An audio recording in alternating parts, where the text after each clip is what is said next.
হ্যাঁ গাইস, কেমন আছেন সবাই? আশা করি সবাই ভালো আছেন। আমি আল্লাহর রহমতে ভালো আছি।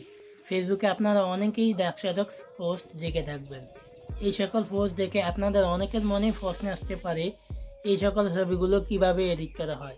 এই সকল সমস্যা নিয়ে আজকের ভিডিওতে হাজির হয়েছি।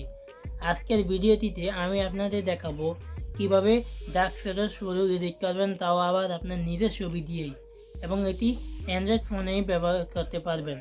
তো চলুন আমরা আজকের ভিডিওতে চলে যাই। তবে যাওয়ার আগে ছোট্ট একটা রিকোয়েস্ট, আপনি যদি আমাদের চ্যানেলের নতুন দর্শক হয়ে থাকেন তাহলে অবশ্যই চ্যানেলটিকে সাবস্ক্রাইব করবেন এবং পাশে থাকা বেল আইকনটি প্রেস করে দিবেন আমাদের নতুন ভিডিওর আপডেটগুলো মিস না করতে চাইলে।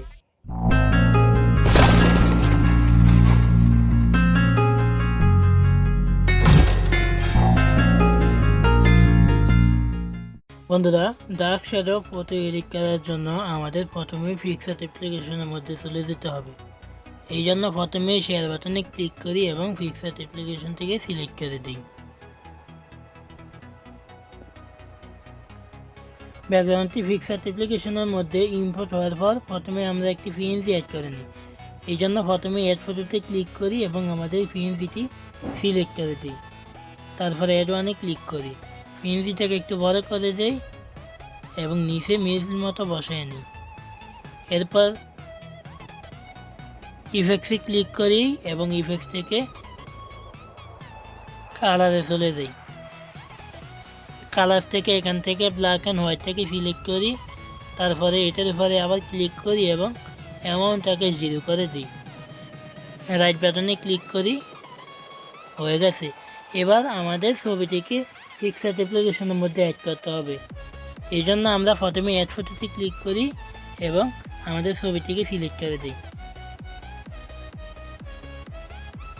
এবার প্রথমে আমাদের ছবিটি ব্যাকগ্রাউন্ড রিমুভ করতে হবে, এই জন্য কাট আউটে চলে যাই এবং পুরো ছবিটিকে ধরে সিলেক্ট করে দিই। রাইট বাটনে ক্লিক করি, তারা অটোমেটিক কিছু কাজ করে দিয়েছে। বাকি কাজগুলো আমি একটু তাড়াতাড়ি করে দেখাই। বন্ধুরা, আমি একটু তাড়াতাড়ি দিয়েছি, আপনারা আস্তে আস্তে করবেন। আর যারা এখনও আমাকে ইনস্টাগ্রামে ফলো করেন নাই তারা আমাকে ইনস্টাগ্রামে ফলো করতে পারেন। আমার ভিডিওর সকল আপডেট আমি ইনস্টাগ্রামে দিয়ে থাকি। পুরো ফটোটি সিলেক্ট করা হয়ে গেলে আমরা সেভ বাটনে ক্লিক করি। এবার ছবিটিকে জুম করে বড় করে দেই এবং এটার সাথে অ্যাডজাস্ট করে বসাই দিই। এবার এখান থেকে ইফেক্টসে চলে যাই, সেমভাবে ব্ল্যাক অ্যান্ড হোয়াইটে ক্লিক করি এবং এটার উপর আবার ক্লিক করে অ্যামাউন্টটাকে 0 করে দিই। এবার ডান বাটনে ক্লিক করি। এখান থেকে সাইডে এক জায়গায় ক্লিক করে তারপরে আগে যেই পিএনজিটা অ্যাড করেছি ওই পিএনজিটার উপরে আবার ক্লিক করি এবং কোনার এই বাটন থেকে পিএনজিটাকে ডুপ্লিকেট করি।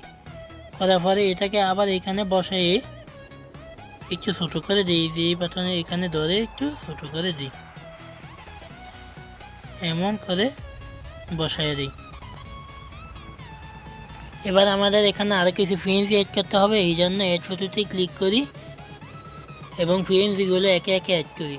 তো আমি প্রথমে গাছটা অ্যাড করছি, এটাকে একটু জুম করে ছবিটির সাথে অ্যাডজাস্ট করে নিই এবং এখানে বসাই দিই। সেমভাবে ইফেক্টসে চলে যায় এবং ব্ল্যাক অ্যান্ড হোয়াইটটাকে সিলেক্ট করি, এটার উপর আবার ক্লিক করে অ্যামাউন্টটাকে 0 করে দিই।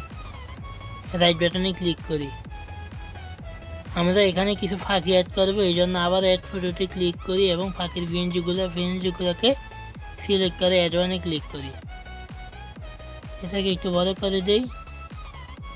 সেমভাবে ইফেক্টসে চলে যাই, ব্ল্যাক অ্যান্ড হোয়াইটটাকে সিলেক্ট করি, আবার ক্লিক করে এখানে অ্যামাউন্টটাকে 0 করে ঠিক বাটনে ক্লিক করে দিই। ফাঁকিগুলোর মধ্যে আমরা একটা লাইট অ্যাড করবো, যাতে সূর্যের মতো দেখা যায়, এই কারণে অ্যাড ফটোতে ক্লিক করি এবং আমরা আমাদের লাইটটিকে সিলেক্ট করে দিই।